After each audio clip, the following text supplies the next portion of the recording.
Fourth topic रासायनिक अबंध एवं आणविक संरचना, केमिकल बॉन्डिंग अथवा मॉलिक्यूलर स्ट्रक्चर। मॉलिक्यूल्स किस किस तरह के बंध बनाता है अपनी रासायनिक अभिक्रिया में, और उसकी संरचना स्थायित्व को प्राप्त करने के लिए किसमें कितना रिपल्शन की वजह से कौन सा किस तरह का स्ट्रक्चर बनाएगा, उसके बारे में पढ़ेंगे। द्रव्य विभिन्न प्रकार के तत्वों के साथ मिलकर बना होता है। सामान्य स्थितियों में उत्कृष्ट गैसों के अलावा अन्य तत्व एक स्वतंत्र परमाणु के रूप में विद्यमान नहीं होता है। परमाणु के समूह विशिष्ट गुणों वाला स्पीशीज के रूप में विद्यमान होते हैं। परमाणुओं के ऐसे समूह को अणु कहते हैं। प्रत्यक्ष रूप में बल अणुओं के घटक परमाणुओं को आपस में पकड़े रहता है। विभिन्न रासायनिक स्पीशीज में अनेक घटकों, परमाणुओं, आयनों आदि को संलग्न रखने वाले आकर्षण बल के रासायनिक अबंध कहते हैं। आकर्षण बल को रासायनिक अबंध कहते हैं, क्योंकि रासायनिक यौगिकों में विभिन्न तत्वों के परमाणुओं के भिन्न भिन्न विधियों से संयुक्त होने के परिणाम स्वरूप बनते हैं और कई प्रश्न उत्पन्न होते हैं। परमाणु संयुक्त क्यों होते हैं? संयोजन ही क्यों संभव है? क्यों कुछ परमाणु संयुक्त होते हैं और ऐसा नहीं होता, अन्य में ऐसा क्यों नहीं होता? अणुओं की विशिष्ट आकृतियाँ क्यों बनती है? स्ट्रक्चरल प्रश्नों का उत्तर देने के लिए समय समय पर विभिन्न सिद्धांत आए।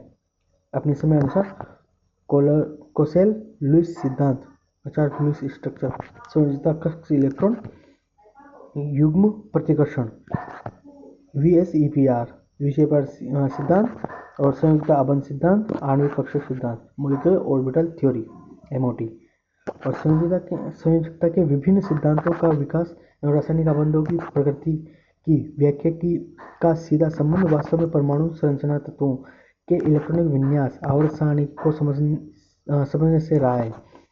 प्रत्येक निकाय के स्थायी निकाय होने का प्रयास करता है। अबंध की स्थायित्व पाने के लिए ऊर्जा को कम करने का प्राकृतिक तरीका है, अर्थात स्थायित्व को प्राप्त करना।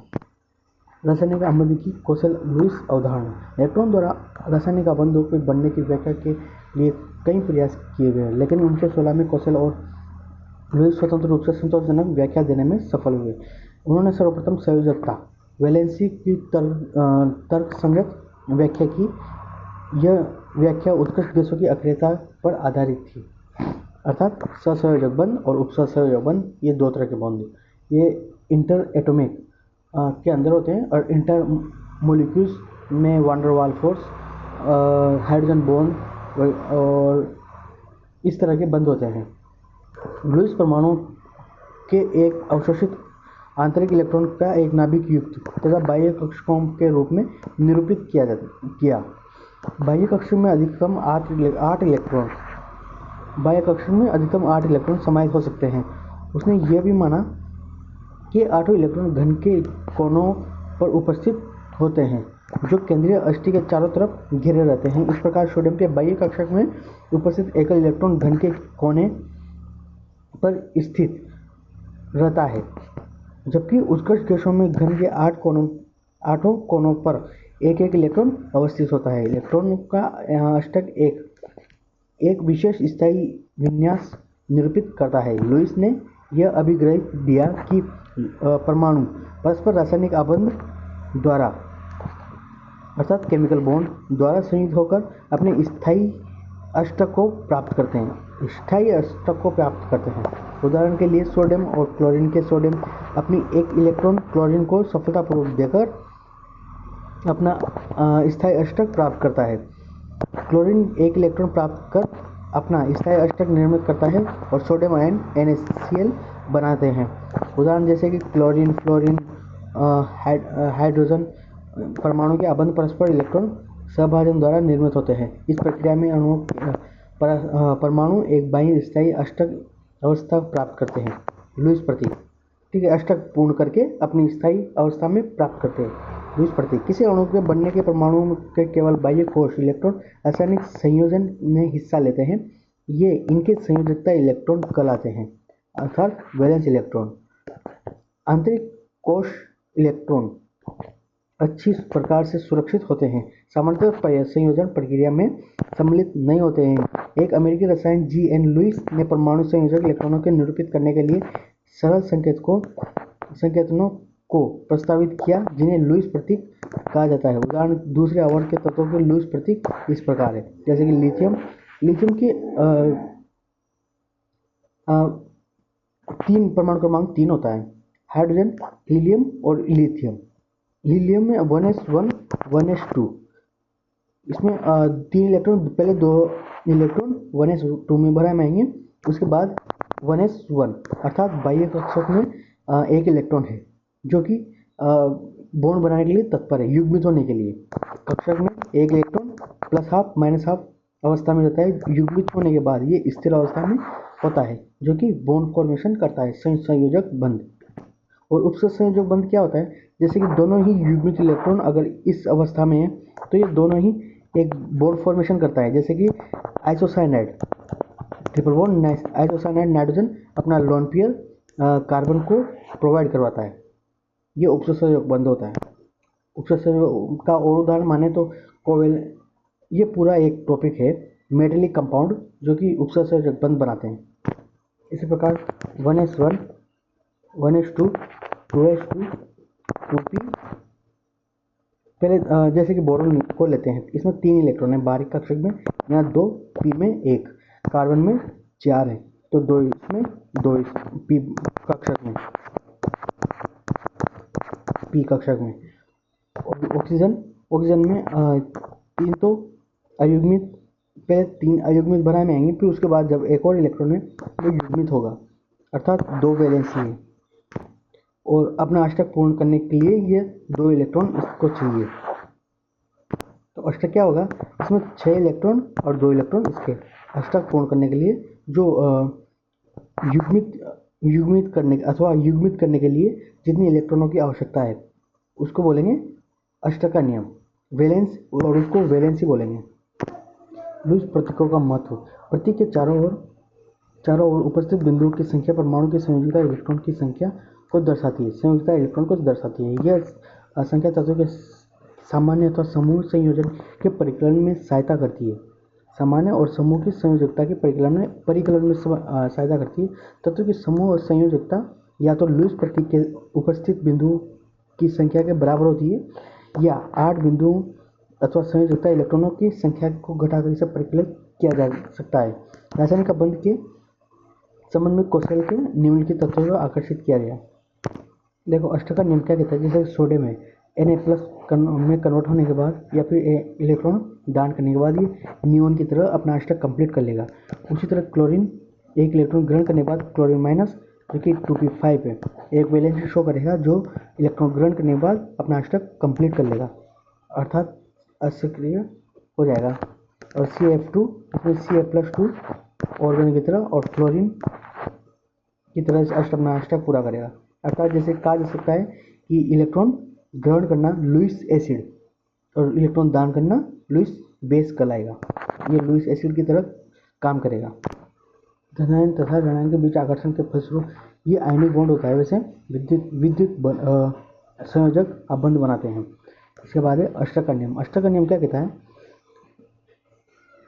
जो अपने बाहरी उपकोष में जो इलेक्ट्रॉन है, जैसे क्लोरीन के बाहरी उपकोष में 1 इलेक्ट्रॉन कम होता है, इस वजह से क्लोरीन अपने पास वाले क्लोरीन से इलेक्ट्रॉन साझा करेगा, अर्थात एक ही कोष में युग्मित इलेक्ट्रॉन डाल देगा। इस वजह से 2 और 2 4 2 6 2 8 इलेक्ट्रॉन इसके अपना अष्टक कंप्लीट कर लिया। 2 और 2 4 2 6 और 2 8 इलेक्ट्रॉन इसके, अर्थात दोनों के मिला के अपना अष्टक कंप्लीट कर लेंगे और स्थिर स्थिति को प्राप्त कर लेंगे। इसे ये संयोजक बंध होता है। ये बिंदु इलेक्ट्रॉनों को निरूपित करते हैं। यह संरचना लुईस बिंदु संरचना कहलाती है। ठीक है। और इस क्लोरीन के अलावा अपने अणुओं की संरचनाओं में भी कुछ इसी प्रकार होता है। जैसे कि ऑक्सीजन में दो इलेक्ट्रॉन चाहिए, तो हाइड्रोजन में 1 इलेक्ट्रॉन, हाइड्रोजन का 1 इलेक्ट्रॉन, दोनों के साथ एक कक्षक में दोनों युग्मित इलेक्ट्रॉन हैं। तो इस वजह से 2 और 2 4 2 6 और 2 8 अपना अष्टक कंप्लीट कर लिया। और हाइड्रोजन ने भी अपना युग्मनज अर्थात बाहरी कोश में एक बाहरी कोश इसके पास हाइड्रोजन के पास एक ही होता है, जिसमें युग्मित इलेक्ट्रॉन होने पर यह स्थिर अवस्था में आ जाता है। और कार्बन में बाहरी उपकोश में 4 इलेक्ट्रॉन है। कार्बन में पी उपकोश में 2 इलेक्ट्रॉन और एस उपकोश में 2 इलेक्ट्रॉन। एस उपकोश से संक्रमित होकर 1 इलेक्ट्रॉन पी उपकोश में जाएगा, जो कि कार्बन का में 3 इलेक्ट्रॉन और एस में 1 इलेक्ट्रॉन, जो कि अति क्रियाशील रहेंगे। इसी तरह क्लोरीन में भी 1 इलेक्ट्रॉन चाहिए होता है, जिस वजह से ये एक उपकोश बनाएंगे जिन पर युग्मित इलेक्ट्रॉनों का युग्मनज होगा, जो कि अपना अष्टक पूर्ण कर लेगा। 2, 2, 4, 2, 6, 2, 8 अपना अष्टक कंप्लीट। और खुद क्लोरीन का 1 इलेक्ट्रॉन लेने के बाद 2, 2, 4, 2, 6, 2, 8 इलेक्ट्रॉन अपना सभी क्लोरीन अपना अष्टक कंप्लीट करेंगे और कार्बन भी अपना अष्टक कंप्लीट करेंगे। इसी तरह दूसरा उदाहरण देख लो, C2H4।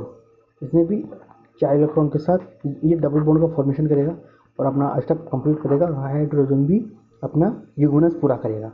नाइट्रोजन में 3 पी उपकोश में 3 इलेक्ट्रॉन है और एक एस उपकोश में ऑलरेडी युग्मित इलेक्ट्रॉन है, जो कि 6 इलेक्ट्रॉन 7, 8 अपने अष्टक कंप्लीट करेगा।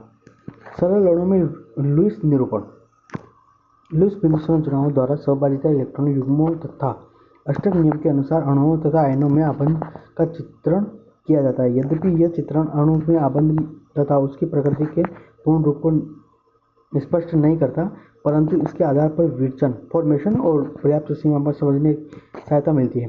अणुओं के लुईस बिंदु संरचना अत्यंत उपयोगी होती है, निम्नलिखित लिखा जा सकता है। उदाहरण के तौर पर देखते हैं, हाइड्रोजन और बाहरी कोश में 1 इलेक्ट्रॉन अयुग्मित होता है। दोनों एक एक साझा करके युग्मनज बनाएंगे। O2 में बाहरी उपकोश में अर्थात P में 4 इलेक्ट्रॉन और S में 2 इलेक्ट्रॉन जो कि युग्मित है। P में 4 इलेक्ट्रॉन जो कि दो तो युग्मित हो जाएंगे और बचे 2 इलेक्ट्रॉन ऑक्सीजन में वो बाहरी अणु के साथ डबल बॉन्ड का फॉर्मेशन करके अपना अष्टक कंप्लीट करेंगे। अपना अष्टक कंप्लीट करने के बाद उसके पास ऑक्सीजन के पास और यहाँ पर इस वाले ऑक्सीजन को 1 इलेक्ट्रॉन चाहिए, अर्थात अष्टक कंप्लीट करने के लिए। जैसे कि ऑक्सीजन 2, 2, 4, 2, 6 और 1, 8 1 इलेक्ट्रॉन बाहरी कोश में, जो कि सिंगल बॉन्ड ऑक्सीजन के साथ बॉन्ड बनाएगा, तब इस पर ऋणावेश आ जाएगा और अपना अष्टक कंप्लीट करेगा और इस पर धनावेश आएगा और ये इसका भी अष्टक कंप्लीट होगा।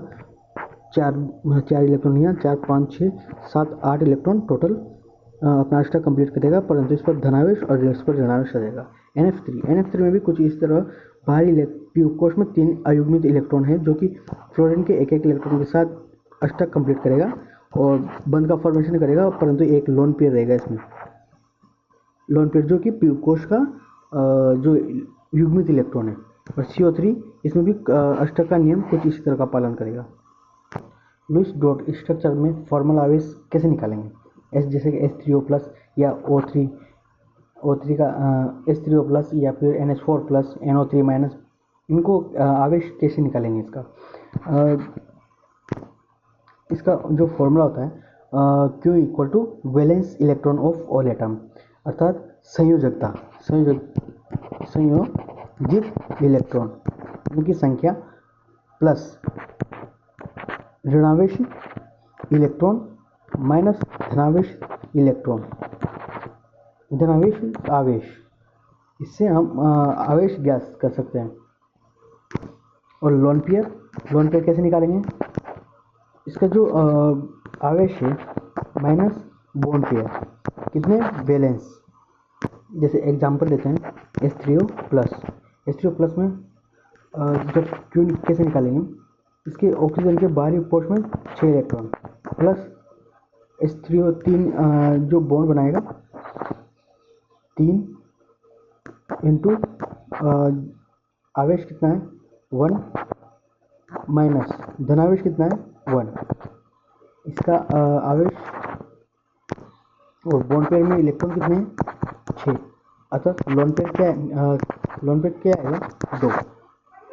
और फॉर्मल चार्ज निकालने के लिए valency minus lone pair minus जो बॉन्ड बंधे हुए हैं बॉन्ड बाई 2।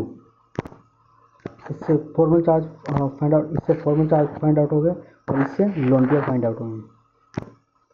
अस्टक के नियम की सीमाएं और बाकी उदाहरण दिए हुए हैं, उदाहरण से आप जैसे जैसे प्रैक्टिस करेंगे वैसे सब समझ में आता जाएगा। यद्यपि अष्टक नियम अत्यंत उपयोगी होता है परंतु यह सदैव लागू नहीं किया जा सकता। यह मुख्य रूप से आवर्त सारणी के द्वितीयक आवर्त के तत्वों पर लागू होता है तथा अधिकांश कार्बनिक यौगिक की संरचनाओं को समझने में उपयोगी होता है। अष्टक के नियम के 3 प्रमुख अपवाद: केंद्रीय परमाणु पर अपूर्ण अष्टक, केंद्रीय परमाणु पर अपूर्ण अष्टक। कुछ यौगिकों के केंद्रीय परमाणु के चारों ओर उपस्थित इलेक्ट्रॉनों की संख्या 8 से कम होती है। यह मुख्य उन तत्वों के यौगिकों में होते हैं जो संयोजित इलेक्ट्रॉन की संख्या 4 से कम होती है, जिनकी संयोजित इलेक्ट्रॉनों की संख्या 4 होती है परंतु युग्मनज बनाते हैं। अपने जो शेल है बाहरी शेल में जिनकी संख्या 4 से कम होती है, तो अगर 4 से कम होगी तो अष्टक तो कंप्लीट करेगा ही नहीं, युग्मन बनाने के बाद 8 होंगे ही नहीं। ठीक है, विषम इलेक्ट्रॉन, पहला अपवाद ये था। दूसरा अपवाद विषम इलेक्ट्रॉनों की संख्या। उन अणुओं जिनमें इलेक्ट्रॉनों की कुल संख्या विषम होती है जैसे नाइट्रस ऑक्साइड या NO, nitrogen dioxide NO2। Nitrogen के 3 अयुग्मित इलेक्ट्रॉन होते हैं जो कि 2 तो बॉन्ड फॉर्मेशन में काम आ जाएंगे और एक लोन पेयर की तरह मुक्त मूलक की तरह काम करेगा, जो कि अष्टक का नियम पालन नहीं करता है और कोई ऑक्सीजन है भी नहीं जिससे ये रिएक्शन कर सके। इसी तरह NO2 में नाइट्रोजन के जो अयुग्मित इलेक्ट्रॉन है वो 3 है जो कि बॉन्ड फॉर्मेशन बना लेंगे और मुक्त मूलक बाहर की तरफ होगा। और ऑक्सीजन जब बॉन्ड फॉर्मेशन करेगा बाहरी इलेक्ट्रॉन से, पी उपकोष में 4 इलेक्ट्रॉन है जो कि 2 युग्मित है और 2 अयुग्मित है।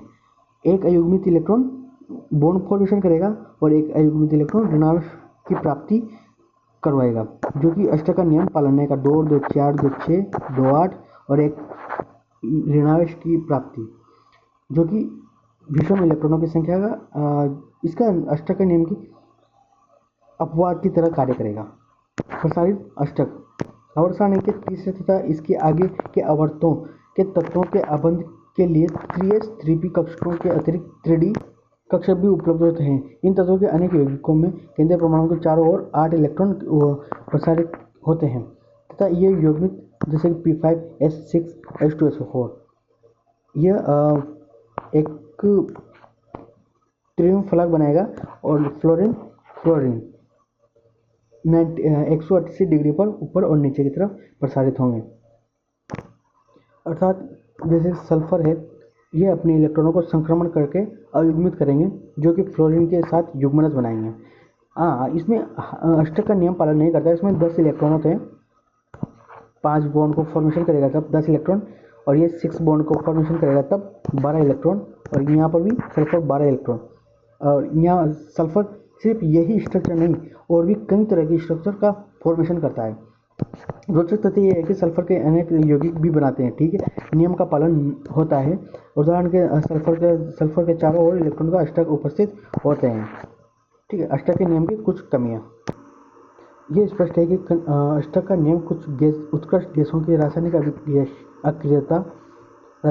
अक्रियता पर आधारित है, परंतु कुछ उत्कृष्ट गैसें जैसे जिनॉन और क्रिप्टॉन ऑक्सीजन और फ्लोरीन से सभी संयोजित होती है तथा कई यौगिक बनाती है जैसे कि XF2, क्रिप्टो F2 और XeOF2 इत्यादि। अष्टक सिद्धांत की आकृति स्पष्ट नहीं करता है, इनकी आकृति को स्पष्ट नहीं करता अष्टक का नियम। यह अणु की ऊर्जा अर्थात उसके सापेक्ष स्थायित्व के बारे में कुछ भी संकेत नहीं देता है। स्थायित्व के बारे में आयनिक या विद्युत संयोजी आबंध, आयनिक आबंध विरचन की कौशल तथा लुईस अवधारणा से यह निष्कर्ष निकलता है कि इस आबंध की विरचन मुख्य रूप से निम्नलिखित तथ्यों पर निर्भर करेगा। उदासीन परमाणु से संबंधित धनायनों तथा ऋणायनों के बनने की सरलता।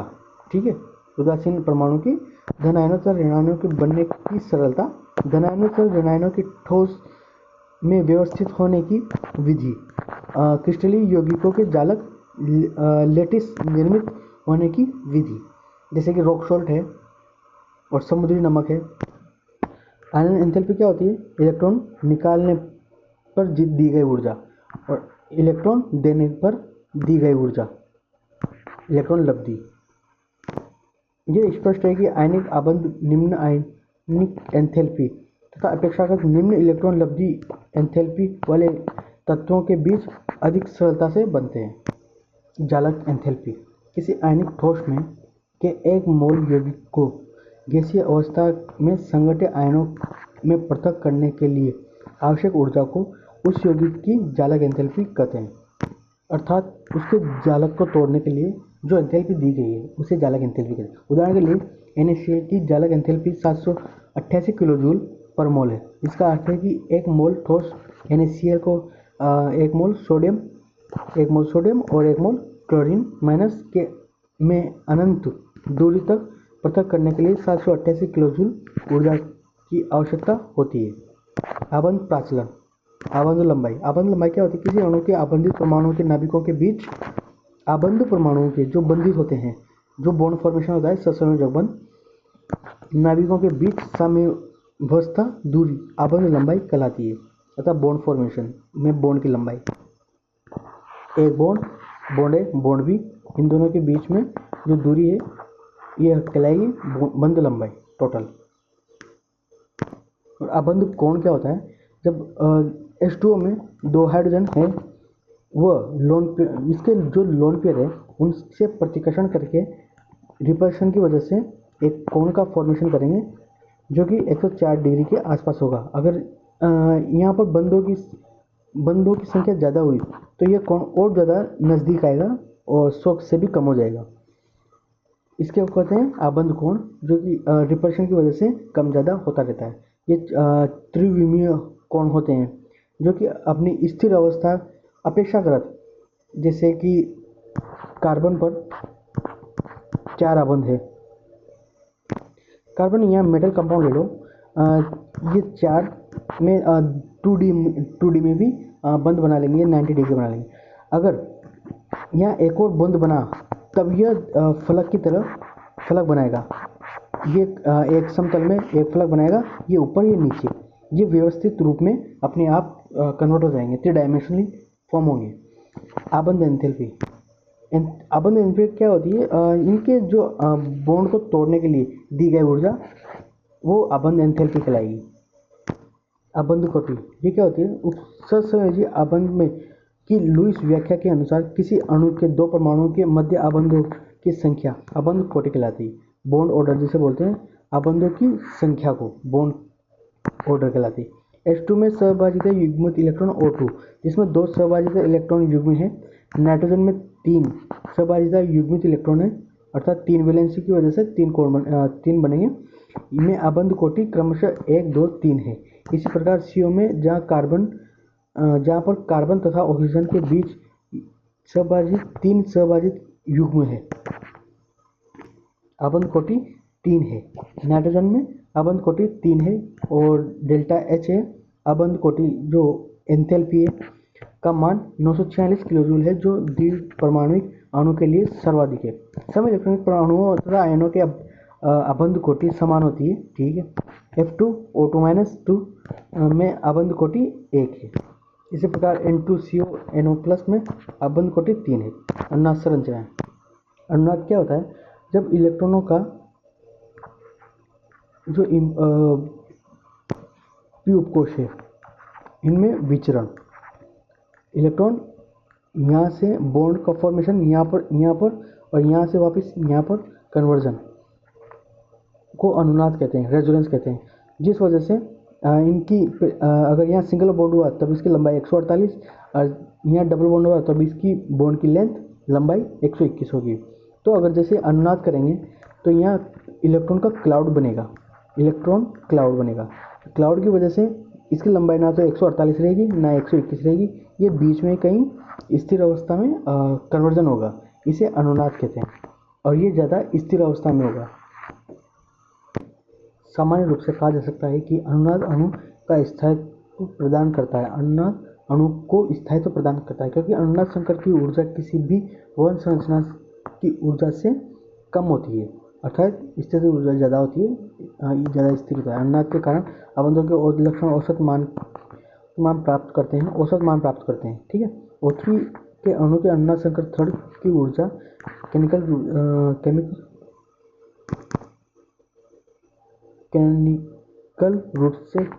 क्लिनिकल रूप से फर्स्ट एंड सेकंड में ऊर्जा का मान से अधिक होता है। अनुनाद संकल्प की संबंधित कई बातियां हैं जिनका निवारण आवश्यक है। उनको स्मरण रहे कि वास्तव में विहित संरचना का कोई अस्तित्व नहीं है। ऐसा नहीं होता है कि अणु कुछ समय के लिए किसी विहित संरचना के रूप में उपस्थित रहता है, ठीक है, जबकि किसी दूसरी विहित संरचना को अपनाता है।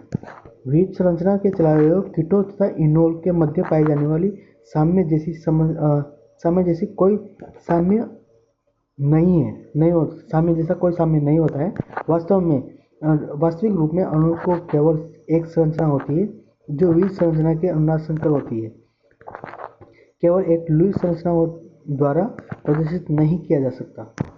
किसी अबंध का 100% आयनिक या सहसंयोजी होना एक आदर्श स्थिति है, परंतु वास्तव में कोई भी अबंध या यौगिक सहसंयोजी आयनिक नहीं होता है, पूर्णतः नहीं होता है। आदर्श स्थिति अर्थात आदर्श स्थिति नहीं होती है। दो हाइड्रोजन परमाणुओं के बीच बनने वाले सहसंयोजी अबंध की प्रकृति भी आंशिक रूप से आयनिक होती है इलेक्ट्रोनेगेटिविटी की वजह से। H2O2 Cl2 N2F2 बनता है। सहसंयोजी इलेक्ट्रॉनों के दोनों परमाणुओं के एक समान रूप से आकर्षित होते हैं। परिणाम स्वरूप इलेक्ट्रॉन युग्म दो समान नाभिकों के ठीक मध्य उपस्थित होते हैं। अबंध अध्रुवीय सहसंयोजी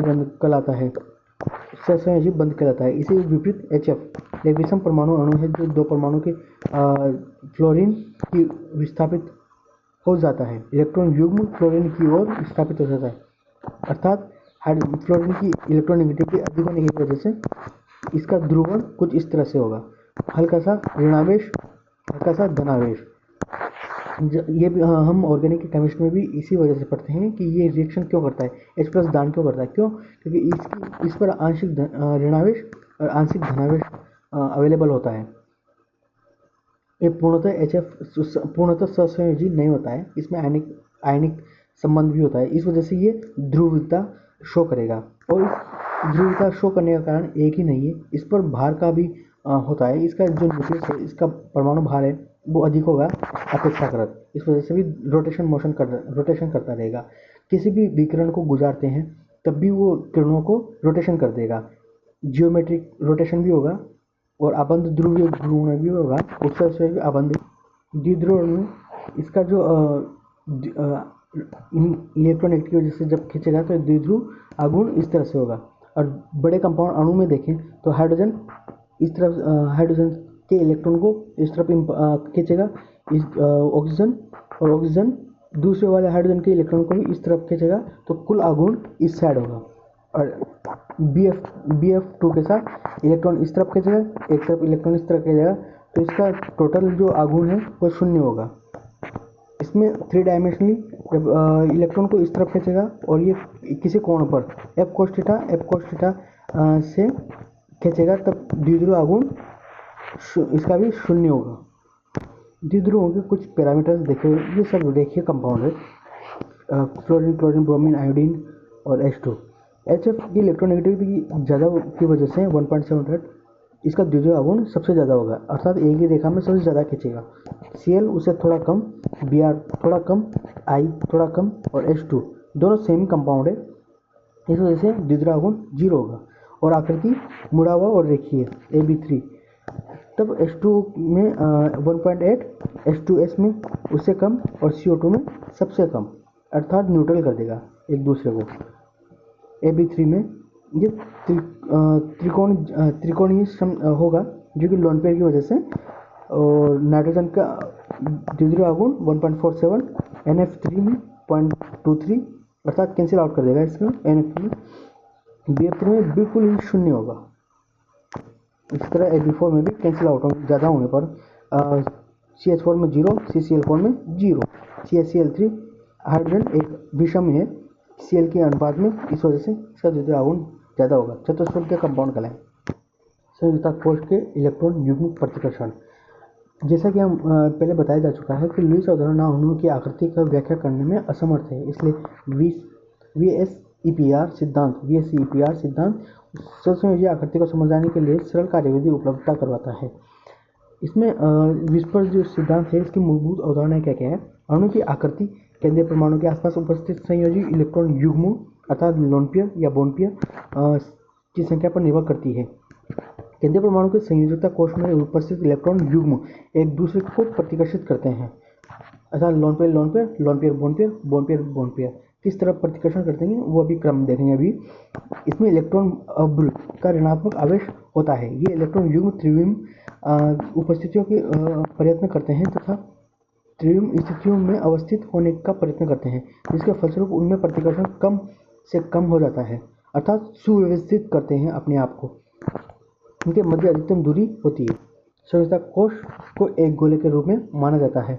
इलेक्ट्रॉन युग्म गोलीय सतह के एक दूसरे के अधिकतम दूरी स्थित होते हैं। बहुआबंध को एक एकल इलेक्ट्रॉन युग्म के रूप में तथा बहुआबंध को 2 या 3 इलेक्ट्रॉन युग्म में एकल सुपर युग्म समझा जाता है। यदि अणु के 2 या अधिक ऋणात्मक संरचनाओं द्वारा दर्शाया जा सके तो स्थिति में VSEPR मॉडल प्रत्येक संरचना में लागू होता है। ठीक है।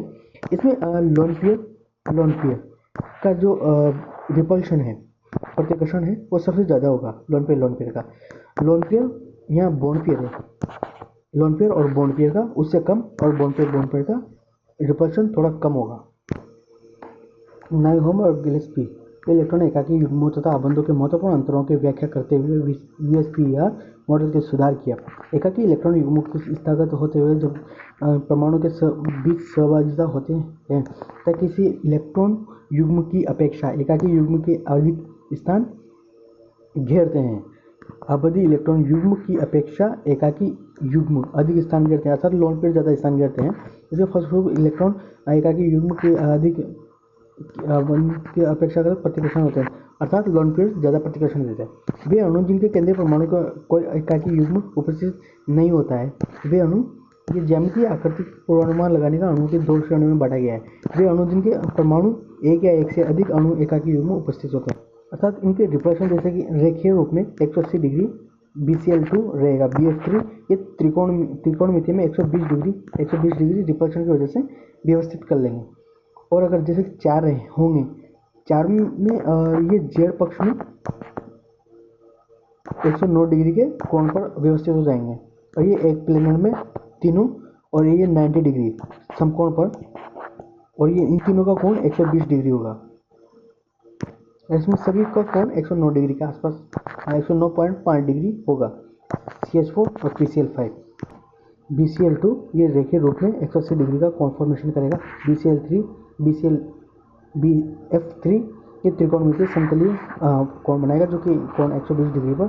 CH4 ये चतुष्फलकीय कोण बनाएगा 109 डिग्री कोण पर। PCl5 ये एक समतल में, और ये 90 डिग्री 120 डिग्री इसका कोण होगा समतल में। और ऐसा 6 ये अष्टफलकीय होंगे, जो एक फलक में समतल में SO2 और O3 ये मुड़ी। इसकी जो लोन पेयर है, अयुग्मित इलेक्ट्रॉन संख्या 2, अयुग्मित इलेक्ट्रॉन की वजह से रिपल्शन थोड़ा ज़्यादा होगा, और ये त्रिकोण समतलीय होगी। और NH4 में लोन पेयर की वजह से चतुष्फलकीय, परंतु इसका जो कोण है, यह जो पिछले जो देखा सिंपल फॉर्म में, लोन पेयर में रिपल्शन थोड़ा ज़्यादा रहेगा, कोण का थोड़ा बड़ा हुआ रहेगा, और इनके बीच में कोण थोड़ा कम रहेगा। मुड़ी त्रिकोणमितीय पिरामिडीय। H2O में ये मुड़ी हुई 2 double lone pair चतुष्फलकीय।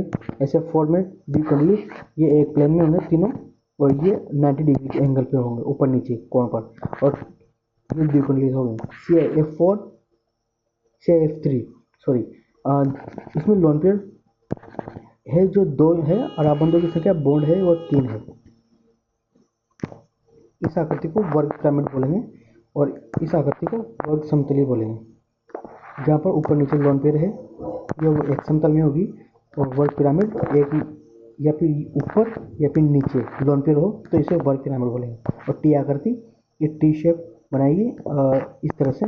Lone pair जो कि दिखाई नहीं देंगे, ये इसमें समझाने के हिसाब से बताया गया है, परंतु ये टी शेप में होगा। इसका शेप अष्टफलकीय होगा। टोटल 8 फलक होंगे, परंतु दिखाई क्या देंगे, वर्ग समतलीय एक समतल में कंप्लीट। AB2E, इसमें जो लोन पेयर है उसका डबल बॉन्ड का रिपल्शन ज़्यादा की वजह से 119 डिग्री का कोण का फॉर्मेशन करेगा ये। और AB3E, इसमें जो लोन पेयर है इसके रिपल्शन की वजह से ये 107 डिग्री होगा, और जबकि बॉन्ड में 109 डिग्री था और लोन पेयर में 160 डिग्री। AB2E2 में डबल लोन पेयर होंगे, जिसकी वजह से रिपल्शन और ज़्यादा होगा और कोण 104 डिग्री का बनेगा। संयोजकता अबंध सिद्धांत, वैलेंस बॉन्ड थ्योरी। जैसा आप जानते हैं, लुईस अवधारणा के अणुओं की संरचना के लिखने की सहायता मिलती है। लुईस अवधारणा से अणुओं की संरचनाओं को लिखने में सहायता मिलती है, परंतु रासायनिक अबंध बनने की व्याख्या करने में असमर्थ है। उक्त अवधारणा यह भी स्पष्ट नहीं करती है कि अणुओं के वियोजन की ऊर्जाएं, बॉन्ड एनर्जी और अबंध की लंबाई जो दी गई है और एनर्जी दी हुई है, जबकि दोनों ही अणुओं में संबंधित परमाणुओं के बीच एक इलेक्ट्रॉन युग्म के सहभाजन के फलस्वरूप एकल संयोजी अबंध बनता है। यह मॉडल बहुपरमाणुक अणुओं की आकृतियों के विभिन्नता पर भी प्रकाश नहीं डालता है। इसी प्रकार VSEPR सिद्धांत सरल अणुओं की आकृति के बारे में जानकारी देता है, सिर्फ आकृति के बारे में जानकारी देता है, परंतु यह उनकी व्याख्या नहीं कर सकता था। इसके उपयोग भी सीमित थे और कमियों को दूर करने के लिए दो महत्वपूर्ण सिद्धांतों का प्रतिपादन किया। क्वांटम यांत्रिकी, क्वांटम मैकेनिक्स के सिद्धांत पर आधारित है। ये सिद्धांत संयोजकता अबंध सिद्धांत तथा अणु कक्षक सिद्धांत MOT, मॉलिक्यूलर ऑर्बिटल थ्योरी, अणु कक्षक सिद्धांत दोनों पर आधारित थे। संयोजकता अबंध सिद्धांत के सर्वप्रथम हाइटलर और लंदन ने सन 1927 में प्रस्तुत किया, जिसके विकास पॉलिंग तथा अन्य वैज्ञानिकों ने बाद में किया। विवेचन परमाणु कक्षों के इलेक्ट्रॉनिक विन्यासों के परमाणु कक्षों के अतिव्यापन और संकरण के विचरण, वेरिएशन तथा अध्यारोपण के सिद्धांत के ज्ञान पर आधारित है। अर्थात अध्यारोपण और विलोपन, जो पी ब्लॉक है उनका एक दूसरे पर संकरण S ब्लॉक P ब्लॉक दोनों जब किसी अभिक्रिया में शामिल होंगे तो sp3 और sp32 इस तरह से संकरण होगा। और विलोपन और कक्षकों के एक दूसरे पर विलोपन द्वारा बंध बनाना और अध्यारोपण सुपर इम्पोजिबल इस सिद्धांत पर आधारित है। इन कक्षकों के पलों के संयोजकता अबंध सिद्धांत के गुण विवेचन इस पुस्तक के विषय वस्तु से बाहर है। केवल गुणात्मक दृष्टि से गणित का उपयोग किए बिना किया जाएगा। तो मान लीजिए हाइड्रोजन के दो परमाणु A और B, जिनके नाभिक Na और Nb है, उपस्थित इलेक्ट्रॉन A और इलेक्ट्रॉन B द्वारा दर्शाए जाते हैं। हम उपस्थित इलेक्ट्रॉन A और B द्वारा दर्शाए एक दूसरे की ओर बढ़ते हैं। जब ये दो परमाणु एक दूसरे की अधिक दूरी पर होते हैं तो उनके बीच अन्योन्य क्रिया नहीं होती है। जो दोनों परमाणु एक दूसरे के पास आते जाते हैं तो उनके बीच आकर्षण और प्रतिकर्षण बल उत्पन्न होते जाते हैं। आकर्षण बल निम्नलिखित में उत्पन्न होते हैं: Na और Ea और Nb Eb। एक परमाणु के नाभिक और दूसरे परमाणु के इलेक्ट्रॉनों के बीच Na Eb Nb Ea। इसी प्रकार प्रतिकर्षण बल को निम्न प्रकार दिखाया गया है: Ea Eb और Na Nb आरेख में न्यूनतम के संगत होती है। इसमें जैसे जैसे दूरी बढ़ती जाएगी वैसे वैसे ऊर्जा का मान बढ़ेगा, 435 तक जाएगा। फिर उसके बाद अपने आप जैसे जैसे इनके आबंधों की दूरी बढ़ती जाएगी ऊर्जा का मान बढ़ता जाएगा। कक्षक अतिव्यापन अवधारणा, हाइड्रोजन अणु के विचलन की इस अवधारणा को न्यूनतम ऊर्जा अवस्था प्राप्त होती है। इस अवधारणा में दो परमाणु इतने करीब हो जाते हैं कि परमाणु कक्षक आंशिक रूप से अंतर्भेदन परमाणु कक्षक अतिव्यापन कराता है। इसे परिणाम स्वरूप इलेक्ट्रॉन संयुग्मित होते हैं अर्थात युग्मित हो जाते हैं। अतिव्यापन की सीमा संयोजी अबंध की प्रबलता को निर्धारित करती है। सामान्यतः अधिक अतिव्यापन दो परमाणुओं के बीच प्रबल अबंध बनने से संबंधित है। इस प्रकार अतिव्यापन अवधारणा के अनुसार दो परमाणुओं के बीच संयोजी अबंध का बनना संयोजी कक्षा के उपस्थित विपरीत चक्रण युग्मन परिणाम स्वरूप होते हैं। अर्थात प्लस हाफ माइनस हाफ युग्मित इलेक्ट्रॉन, ऊर्जा काफ़ी कम होगी। आबंधों में दिशात्मक गुण, जैसे हम आप जानते हैं संयोजी आबंध परमाणु कक्षा के अतिव्यापन से बनते हैं। उदाहरण के लिए हाइड्रोजन का अणु बनने में इनके दो परमाणु का संयोजन 1s कक्षकों के अतिव्यापन होता है। CH4 NH3 H2O जैसे परमाणुक अणुओं के आबंध बनने से के साथ साथ अणु की ज्योमेट्रिकल भी महत्वपूर्ण होती है। CH4 के अणु की आकृति चतुष्फल की होती है। HCN के आबंध की आकृति 109 लोन पेयर की वजह से 109 डिग्री और 28 मिनट क्यों होता है, अथवा NH3 अणु की आकृति पिरामिडी क्यों होती है। संयोजकता आबंध सिद्धांत के आधार पर CH4 NH3 H2O के बहुपरमाणुक अणुओं की आकृति और आबंध की विवर्तन के दिशात्मक गुणों पर परमाणु कक्षों के संकरण तथा अतिव्यापन की सहायता से स्पष्ट किया जा सकता है। कक्षकों का अतिव्यापन, ये पीजेड और पीजेड का धनावेश जुड़ेंगे तभी इनका अतिव्यापन होगा, अथवा धनात्मक और ऋणात्मक का अतिव्यापन नहीं होगा। पीजेड और एस इसका हो सकता है अतिव्यापन, लेकिन ऋणात्मक और धनावेश का नहीं होगा। XX और YY में हो सकता है, YG X ऑपोजिट में नहीं होगा। ये सेम फेज में हो सकता है परंतु विपरीत फेज में नहीं होगा। ये S और PX का नहीं हो सकता क्योंकि विन्यास ही अलग अलग है। इसके पहुंचने की दिशा है जो है वो दोनों अलग अलग है, इस वजह से इसका अतिव्यापन नहीं होगा। ये फेज इसका भी नहीं होगा। जो हमने जो पिछले डायग्राम में देखा है उन्हीं को थ्योरी रूप में बताया गया है। उदाहरण के तौर पर अतिव्यापन अर्थात जो इलेक्ट्रॉन है, इलेक्ट्रॉन का विचरण धनावेश और ऋणावेश ये ऋणावेश है, धनात्मक और ऋणात्मक इलेक्ट्रॉनों का कक्षों में विचरण इस तरह से होता है। इस वजह से यह धनावेश और ऋणावेश आता है। और अतिव्यापन के प्रकार और सहसंयोजी आबंध की प्रकृति। कक्षों में अतिव्यापन के प्रकार के सहसंयोजी आबंध दो प्रकार के होते हैं, सिग्मा और पाई। सिग्मा आबंध इस प्रकार के सहसंयोजी आबंध में अंतर्नाभिकीय कक्षक अक्ष पर सिरेवार फिर अतिव्यापन अक्षीय अतिव्यापन कहते हैं। जैसे कि SS का अतिव्यापन इस तरह का होता है, SP का इस तरह का और PP का इस तरह का, और पाई अतिव्यापन कुछ इस तरह का होगा जो कि अक्ष के लंबवत होगा। पहले सिग्मा बॉन्ड का फॉर्मेशन होगा, उसके बाद पाई अतिव्यापन होगा, न कि पहले पाई अतिव्यापन और सिग्मा और पाई बंधों की प्रबलता निर्भर करता है तथा प्रबलता अतिव्यापन की सीमा पर निर्भर करती है तथा अतिव्यापन अधिक होता है। कक्षकों का अतिव्यापन अधिक सिग्मा और पाइबंध जिसमें अतिव्यापन होता है तुलनात्मक अधिक प्रबल होता है, अथवा पाइबंध का जो अतिव्यापन है वो ज़्यादा प्रबल होता है। दो परमाणुओं के बीच पाए जाने वाला बंध अकेला नहीं पाया जाता है तथा सदैव सिग्मा बंध के साथ ही होता है। सदैव सिग्मा बंध के साथ ही, पहले सिग्मा बनेगा बाद में पाई बनेगा। अणुओं के पाए जाने में केवल द्विआबंध और त्रिबंध उपस्थित होते हैं। एक सिग्मा दो पाई में त्रिआबंधों में संकरण। CH4 NH3 H2O जैसे बहुपरमाणुक अणुओं के विशिष्ट ज्यामितीय आकृतियों के स्पष्ट करने के लिए पोलिंग ने परमाणु कक्षों के संकरण का सिद्धांत प्रस्तावित किया। पोलिंग के अनुसार परमाणु कक्षों संयोजित होकर समतुल्य कक्षकों का समूह बनाते हैं। अर्थात जैसे कि P और S सब मिलू के जैसे जैसे युग्मी बॉन्ड बनाएगा तब सिर्फ और सिर्फ एक समूह बनाते हैं। इन कक्षकों को संकर कक्षक कहते हैं। आबंध विवेचन के परमाणु शुद्ध कक्षकों के स्थान पर संकरित कक्षकों का प्रयोग करते हैं। ये संकरित कक्षक होते हैं, एक संकरित कक्षक बनाते हैं जिनकी ऊर्जा सबकी समान होती है, संकरण कहते हैं। ऊर्जा वाले लगभग समान ऊर्जा वाले कक्षकों के आपस में मिलाकर ऊर्जा का पुनर्वितरण द्वारा समान ऊर्जा में कंफर्मेशन करते हैं तथा आकार वाले कक्षकों को बनाने की प्रक्रिया का संकरण होता है। उदाहरण के लिए 2s कक्षक और 2p कक्षक संकरण द्वारा sp3 कक्षक का निर्माण करते हैं। ये हाइब्रिडाइजेशन कहलाता है, संकरण कहलाता है।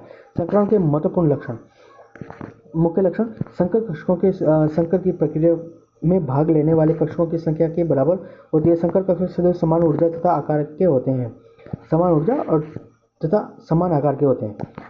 ये बहुत खास चीज़ है, समान ऊर्जा और समान आकार के होते हैं। संकर कक्षक के आबंध बनाने की शुद्ध कक्षकों को अपेक्षा अधिक सक्षम होते हैं। संकर कक्षक स्थायी व्यवस्था पाने के लिए त्रिविम में विशिष्ट दिशाओं के निर्देश करते हैं। विशिष्ट इसलिए संकरण का प्रकार अणु ज्यामितीय दर्शाता है।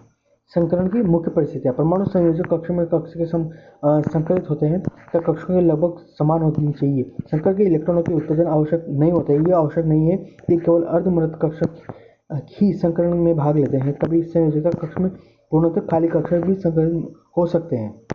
कक्षकों के प्रकार: ये कई प्रकार जो प्रकार के होते हैं अभी देखते हैं। sp संकरण प्रकार के, इसमें 50% s पार्टिकल और 50% p पार्टिकल्स अर्थात 50-50 इनके लक्षण होते हैं।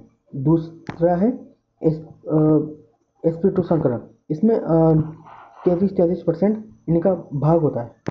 बेरिलियम में 2s कक्षक में 2 इलेक्ट्रॉन होते हैं जो sp संकरण प्रदर्शित करेगा, जो कि संक्रमित होकर एक इलेक्ट्रॉन p कक्षा में जाएगा, 1s और 2p। और जैसे उदाहरण BCl3, इसमें जो बोरॉन है p कक्षक के 2p कक्षक और 1s electron, 2s electron, 2s में 2 युग्मित इलेक्ट्रॉन है, 2s कक्षक में 2 युग्मित इलेक्ट्रॉन है और p कक्षक में 1 युग्मित इलेक्ट्रॉन है, जो कि संकलित होकर p कक्षा में जाएगा। इस वजह से p के 2 sp2 संकरण बताएगा, जो कि यह अयुग्मित होकर संक्रमित होगा। इस वजह से 1s 2p संकरण प्रदर्शित करेगा। BCl2 sp3 संकरण में s का पार्ट 20% और p का पार्ट 80% होगा, जो कि s में जो px py pz तीनों में युग्मित होंगे। जैसे उदाहरण के तौर पर CH4, इसका बॉन्ड एंगल 109 डिग्री हो रिपल्शन की वजह से 109 डिग्री का कोण बनाएगा। और H2O में इसका बॉन्ड एंगल है वो 109 से घटकर 104 होगा। क्यों? क्योंकि लोन पेयर की वजह से लोन पेयर रिपल्शन ज़्यादा रहेगा। और यह डायग्रामेटिकली sp3 संकरण का सक्षम रूप से प्रदर्शित हाइब्रिडाइजेशन की वजह से एक उपकोष का निर्माण करेगा, जिसमें सभी का ऊर्जा लेवल समान होगा और शेप समान होगी। sp3 sp2 sp संकरण के अन्य उदाहरण, इन उदाहरणों में पहले तो सिग्मा बॉन्ड बनाएगा, उसके बाद अतिव्यापन करके पाई बॉन्ड बनाएगा। ये हमेशा याद रखना कि सिग्मा बॉन्ड के बाद ही पाई बॉन्ड बनेगा, ना कि पाई बॉन्ड के बाद सिग्मा बॉन्ड। पाई बॉन्ड में इलेक्ट्रॉन का विचरण ज़्यादा होता है, जैसे कि बेंजीन रिंग है। बेंजीन रिंग में इलेक्ट्रॉन जो p कक्षकों का जो क्लाउड है, ये जो क्लाउड है यहाँ पर इलेक्ट्रॉन की उपलब्धता काफ़ी ज़्यादा होती है। इस वजह से ये एरोमेटिसिटी प्रोड्यूस करते हैं, इलेक्ट्रॉन की उपलब्धता ज़्यादा होती है, घनत्व ज़्यादा होता है। इस वजह से ये स्थायी रिंग होती है। और इनकी बंध लंबाई, सिग्मा बॉन्ड की बंध लंबाई थोड़ी ज़्यादा होती है और पाई बॉन्ड में डबल बॉन्ड की बंध लंबाई कम होती है और ट्रिपल बॉन्ड की बंध लंबाई और भी कम होती है। इसका मेल्टिंग पॉइंट ज़्यादा होता है, इसका थोड़ा कम, और एल्केन का उस सबसे कम होता है, इसका मेल्टिंग पॉइंट सबसे ज़्यादा होता है, बॉइलिंग पॉइंट। डी कक्षों में संकरण। डी कक्षों में क्या होता है, जो s उपकोष, p उपकोष, फिर d उपकोष, यहाँ पर अगर युग्मित इलेक्ट्रॉन है, जैसे कि यहाँ पर है, ये संकरण करके इलेक्ट्रॉनों को d उपकोष में भेज देगा। जितने बॉन्ड की आवश्यकता हो उसके हिसाब से ये संकरण सभी को युग्मित करके एक एनर्जी लेवल के, एक समान ऊर्जा के और एक समान आकार के कक्षक बनाएगा, जिसे हम संकरण कहते हैं, हाइब्रिडाइजेशन कहेंगे। फिर उसी के अनुसार ये डायग्रामेटिकली अणुओं को सिस्टमेटिक तरीके से कोण बनाकर, जिसकी ऊर्जा, स्थितिज ऊर्जा सबसे ज़्यादा हो और अव्यवस्था कम से कम हो। जैसे उदाहरण के तौर पर SF6, इसमें sp3d2 संकरण प्रदर्शित करेगा। ये जैसे इलेक्ट्रॉनों का जब हाइब्रिडाइजेशन करवाया गया तब उसका एक प्लेनर ऊपर से ये 90 डिग्री ऊपर और नीचे समतल के, अर्थात अष्टतल के ज्यामिति का निर्माण करेगा। मोलिकुलर ऑर्बिटल थ्योरी, आणविक कक्षक सिद्धांत। आणविक कक्षक सिद्धांत का एफ हुंड के मूलकिन ने 1932 में विकसित किया था। इस सिद्धांत के अनुसार जिस प्रकार परमाणु के इलेक्ट्रॉनों के विभिन्न कक्षकों में उपस्थित होते हैं, परमाणु में इलेक्ट्रॉन विभिन्न कक्षकों में मौजूद होते हैं, उसी प्रकार अणु में भी इलेक्ट्रॉन विभिन्न अणुओं के कक्षकों में उपस्थित होते हैं। जैसे कि ये तो है ऑक्सीजन का जो परमाणु है उसके जो अपने कक्षक में इलेक्ट्रॉन अवस्थित होते हैं, उसी प्रकार O2 या O3 या फिर जो बड़े बड़े कंपाउंड है C2H5 इनके भी अणु कक्षकों में अवस्थित होते हैं, अर्थात ये भी चुंबकत्व वगैरह प्रदर्शित करेंगे, इलेक्ट्रॉनों का विचरण, चालकता कुचालकता शो करेंगे। ये किस प्रकार से होता है ये आणविक कक्षक सिद्धांत बताएगा। आणविक कक्षक सिद्धांत तुल्य ऊर्जाओं तथा उपयुक्त सममितीय परमाणु कक्षकों के संयोग से बनते हैं। परमाणु कक्षक में इलेक्ट्रॉन केवल एक ही नाभिक के प्रभाव में रहता है। परमाणु कक्षक में कोई इलेक्ट्रॉन केवल एक ही नाभिक के प्रभाव में रहता है, जबकि आणविक कक्षक में अणु में उपस्थित इलेक्ट्रॉन दो या दो से अधिक नाभिकों द्वारा प्रभावित होता है। यह परमाणुओं की संख्या पर निर्भर करती है। इस प्रकार परमाणु कक्षक के एकल केंद्रीय होते हैं। परमाणु कक्षक एकल केंद्रीय होते हैं, आणविक कक्षक बहुकेंद्रीय होते हैं। अणु से बने होते हैं। बने हुए आणविक कक्षकों की संख्या के संयोग करने वाले परमाणु कक्षकों की संख्या के बराबर होते हैं, जबकि जब दो परमाणु कक्षकों को मिलाया जाता है तो आणविक कक्षक बनते हैं। परमाणु कक्षकों को मिलाने पर आणविक कक्षक बनते हैं। तो आणविक आबंधन आणविक कक्षक, दूसरा प्रतिआबंध आणविक कक्षक कहा जाता है। आबंध आणविक कक्षकों की ऊर्जा कम होती है, अतः उनके स्थायित्व संगत प्रतिआबंधन आणविक कक्षक से अधिक होता है। जिस प्रकार किसी परमाणु में नाभिक के चारों ओर इलेक्ट्रॉन प्रायिकता वितरण परमाणु कक्षक द्वारा दिया जाता है, उसी प्रकार नाभिकों के समूह के चारों ओर इलेक्ट्रॉन प्रायिकता वितरण आणविक कक्षक द्वारा दिया जाता है। परमाणु कक्षकों की भांति आणविक कक्षकों में भी पाउली सिद्धांत हूट के नियम का पालन करते हैं। अबोव के नियम के अनुसार भरा जाता है। आणविक कक्षकों का निर्माण, परमाणु कक्षकों का रेखीय संवेग। जैसा आप जानते हैं कि तरंग यांत्रिकी के अनुसार परमाणु कक्षक के एक तरंग फलन साई के रूप में दर्शाया जाता है। तरंग फलन के परमाणु कक्षक को एक तरंग फलन के रूप में दिखाया जाता है। यह फलन इलेक्ट्रॉन तरंग के आयाम को दर्शाते हैं। यह श्रोडिंगर समीकरण के हल द्वारा प्राप्त किया जाता है, परंतु एक से अधिक इलेक्ट्रॉन वाले निकाय के लिए श्रोडिंगर समीकरण को हल नहीं किया जा सकता। कक्षक जो अणुओं के लिए एक इलेक्ट्रॉन तरंग फलन है को श्रोडिंगर समीकरण के हल से सीधे प्राप्त करना कठिन है। इस कठिनाई के निराकरण के सन्निकट के अप्रोक्सीमेट इस सारे के लिए विद्युत परमाणु कक्षकों के संयोग की लीनियर कॉम्बिनेशन एटॉमिक ऑर्बिटल्स कहते हैं।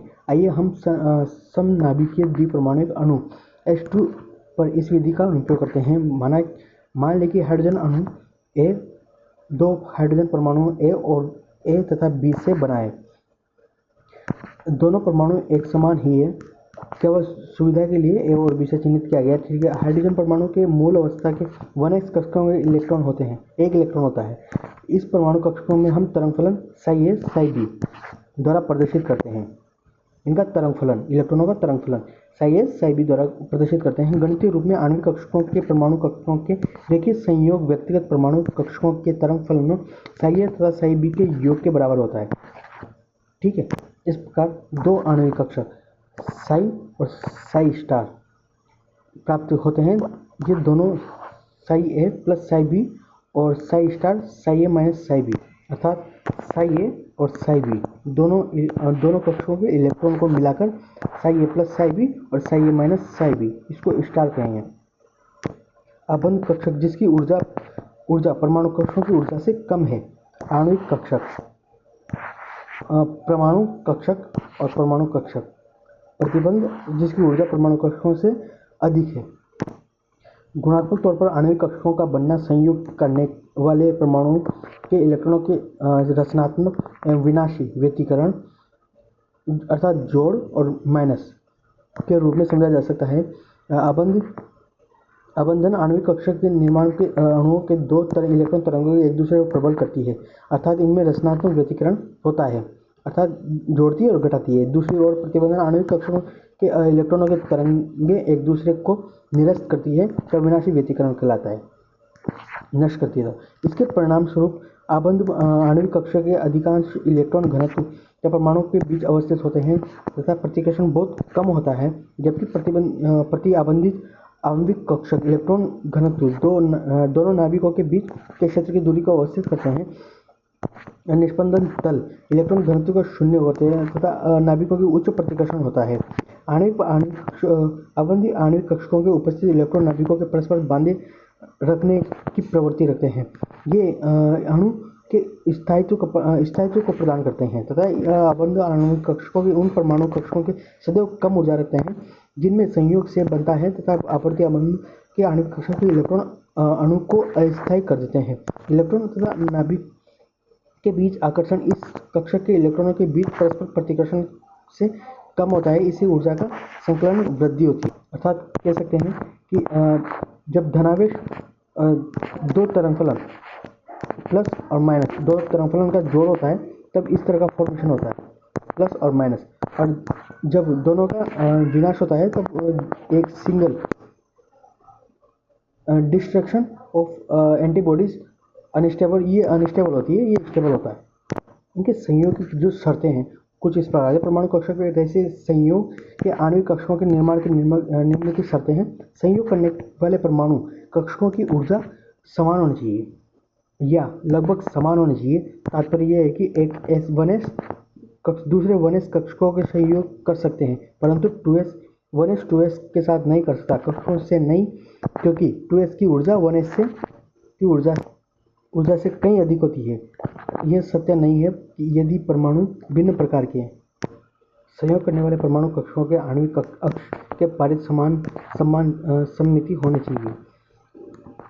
1s जब इलेक्ट्रॉन का अतिव्यापन होगा तब धनावेश और ऋणावेश दोनों का जब psi1 और psi- होगा तब अतिव्यापन कुछ लूप इस तरह से प्राप्त होगा और दोनों को जोड़ने पर थोड़ा बड़ा सिग्मा 1s बनेगा और 2p में अतिव्यापन करवाने पर ऋणावेश और ऋणावेश का ऋणात्मक करने पर धनावेश और ऋणावेश का अतिलूप बाहरी तरफ बड़ा बनेगा और 2px और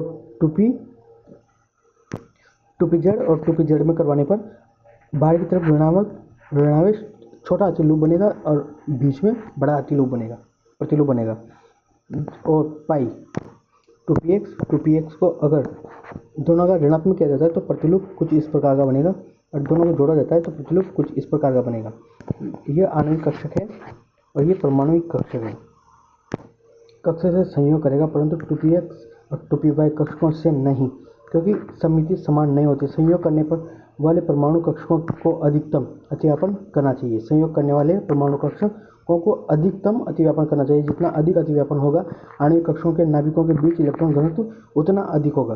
आणविक कक्षकों के प्रकार द्विपरमाणुक आणविक कक्षकों के सिग्मा और पाई प्रकार के नामित तथा नामकरण सिग्मा और आणविक कक्षक आबंध अक्ष के पारित सममिति होते हैं, जबकि पाई आणविक कक्षक सममित नहीं होते हैं। पाई आबंध सममित नहीं होता। उदाहरण के लिए दो नाभिक पर केंद्रित 1s कक्षकों के ऋणात्मक संयोग दो आणविक कक्षकों को उत्पन्न करता है जो आबंध अक्ष के पारित सममित होते हैं। सिग्मा 1s सिग्मा स्टार आणविक कक्षक होते हैं। यदि अंतर्नाभिक अक्ष के z अक्ष से लिया जाए तो ये देखा गया है कि दो परमाणु कक्षक 2pz कक्षकों के रेखीय संयोग से भी दो सिग्मा आणविक कक्षक उत्पन्न होते हैं। सिग्मा 2pz और सिग्मा स्टार 2pz से निरूपित करते हैं कि जो डायग्राम में दिया हुआ है वही सब चीज़ें दी हुई है। आणविक कक्षकों की ऊर्जा स्तर आरेख, इनमें ऊर्जा का स्तर अथवा इलेक्ट्रॉन जब भरे जाएंगे तब पहले प्राथमिक निम्न ऊर्जा स्तर से उच्च ऊर्जा स्तर में बढ़े जाएंगे। Sigma 1s sigma star 1s, उसके बाद sigma 2s sigma star 2s, sigma 2pz और सिग्मा स्टार 2pz तो लास्ट में आएगा। उसके बाद ऊर्जा स्तर पाई 2px और पाई 2py दोनों का ऊर्जा स्तर बराबर होता है, अर्थात इलेक्ट्रॉन इनमें बराबर मात्रा में बढ़ जाएंगे। उसके बाद उससे ज़्यादा पाई स्टार 2px और पाई स्टार 2py, उसके बाद आएगा सिग्मा स्टार 2pz। द्वितीय आवर्त में शेष अणुओं जैसे lithium, beryllium, boron, carbon, nitrogen के द्विपरमाणुक अणुओं के लिए आणविक कक्षों की ऊर्जा का क्रम ऊपर दिए गए क्रम से भिन्न होता है। उदाहरण के लिए B2, C2, N2 आदि द्विपरमाणुक अणुओं के आणविक कक्षों का प्रायोगिक तौर पर निर्धारण ऊर्जा क्रम कुछ इस प्रकार होता है। यहाँ पर अर्थात इनका जो ऊर्जा का क्रम है कुछ इस प्रकार से कन्वर्ट हो जाएगा। सिग्मा 2pz इसका ऊर्जा स्तर इससे ज़्यादा हो जाएगा। आणविक कक्षों में ऊर्जा स्तर महत्वपूर्ण अंतर सिग्मा 2pz का ऊर्जा कसर पाई 2px और पाई 2py आणविक कक्षों से अधिक होती है। इलेक्ट्रॉनिक विन्यास और आणविक व्यवहार। विभिन्न आणविक कक्षकों में इलेक्ट्रॉन का वितरण इलेक्ट्रॉन विन्यास कहलाता है। इलेक्ट्रॉनों के कक्षकों की ऊर्जा के बढ़ते क्रम में बढ़ा जाता है। अणु के इलेक्ट्रॉनिक विन्यास के अणु के बारे में महत्वपूर्ण सूचना प्राप्त हो सकती है, जैसा आगे विवेचित किया गया है। अणु का स्थायित्व अणु कक्षकों के इलेक्ट्रॉनों की संख्या Nb और प्रति आबंध कक्षकों की संख्या Na हो तो अणु स्थायी होगा, Nb से ज़्यादा होगा तो। अगर अणु अस्थायी होगा, अणु A से B से ज़्यादा होगा। आबंध कोटि क्या होती है? बॉन्डिंग और नॉन बॉन्डिंग जो इलेक्ट्रॉनों का अंतर का हाफ कोटि है उसको अब बॉन्ड ऑर्डर कहते हैं। ये अणुओं का स्थायित्व को ज्ञात करने का जरिया है। आबंध कोटि अथवा बॉन्ड ऑर्डर किसी अणु में उपस्थित ससंयोजी आबंधों की संख्या को बताती है। Bond Nb greater than Na हो तो आबंध की कोटि धनात्मक होती है और अणु स्थायी होगा। यदि आबंध कोटि ऋणात्मक होती है तब Nb लेस देन Na। अगर शून्य होती है तो अणु अस्थायी होगा। आबंध की प्रकृति जैसा बताया गया है कि आबंध कोटि किसी अणु में उपस्थित ससंयोजी आबंधों की संख्या बताती है। उदाहरण के लिए यदि आबंध कोटि 1, 2, 3 हो तो क्रमशः एकल, द्वि और त्रि आबंध होंगे। आबंध की लंबाई सामान्यतः अणु के दो परमाणुओं के बीच के आबंध की कोटि आबंध लंबाई के एक निकट माप होता है। आबंध लंबाई आबंध कोटि के व्युत्क्रमानुपाती होती है। जैसे आबंध कोटि बढ़ती है वैसे वैसे आबंध की लंबाई घटती जाती है। और चुंबकीय स्वभाव महत्वपूर्ण। यदि किसी अणु के आणविक कक्षा में द्विपरीत युग्मित हो तो यह प्रतिचुंबकीय डायमैग्नेटिक होता है। ऐसे अणु के चुंबकीय क्षेत्र में प्रतिकर्षण होते हैं। परंतु यदि किसी अणु के एक या अधिक आणविक कक्षकों में अयुग्मित इलेक्ट्रॉन हो तो वह अनुचुंबकीय पैरामैग्नेटिक होते हैं। अणु के चुंबकीय आकर्षित होते हैं। समनाभिकी द्विपरमाणु के उदाहरण के तौर पर जैसे हाइड्रोजन लिया, जब हाइड्रोजन के दो परमाणु संयोजन से बनते हैं तो 1s कक्षक में एक इलेक्ट्रॉन होता है। दो इलेक्ट्रॉन दोनों आणविक में होता है। सिग्मा 1s कक्षक में उपस्थित होते हैं। हाइड्रोजन के अणु विन्यास 1s2 होगा, जो कि अणु आबंध कोटि Nb - Na 2 - 0 1 होगी। ठीक है, इसका अर्थ है कि हाइड्रोजन अणु में हाइड्रोजन के दो परमाणु एक दूसरे से एकल संयोजी आबंध द्वारा आबंधित होते हैं। हाइड्रोजन अणु के वियोजन ऊर्जा 438 किलोजूल पर मोल पाई गई। आबंध की लंबाई प्रायोगिक रूप से 74 pm है, जो कि हाइड्रोजन अणु में कोई अयुग्मित इलेक्ट्रॉन नहीं होता है, इसलिए यह प्रतिचुंबकीय हो। सेकंड उदाहरण है हीलियम में 1s दोनों ही युग्मित होंगे अर्थात बॉन्ड ऑर्डर भी 0 होगा। और लिथियम में 1s2 और सिग्मा 1s2 सिग्मा 2s2 जो कि युग्मित है, बॉन्ड ऑर्डर होगा 4 - 2 = 1। इससे अभिप्राय यह है कि लिथियम अणु एक स्थायी अणु है और अयुग्मित इलेक्ट्रॉन नहीं है, इसलिए प्रतिचुंबकीय होगा। वास्तव में यह पाया गया कि लिथियम Li2 अणु का अस्तित्व होता है जो प्रतिचुंबकीय होते हैं। इसी प्रकार जब C2 का बॉन्ड ऑर्डर निकाला गया तो 8 - 2 = 2, अर्थात कह सकते हैं कि C2 प्रतिचुंबकीय होना चाहिए।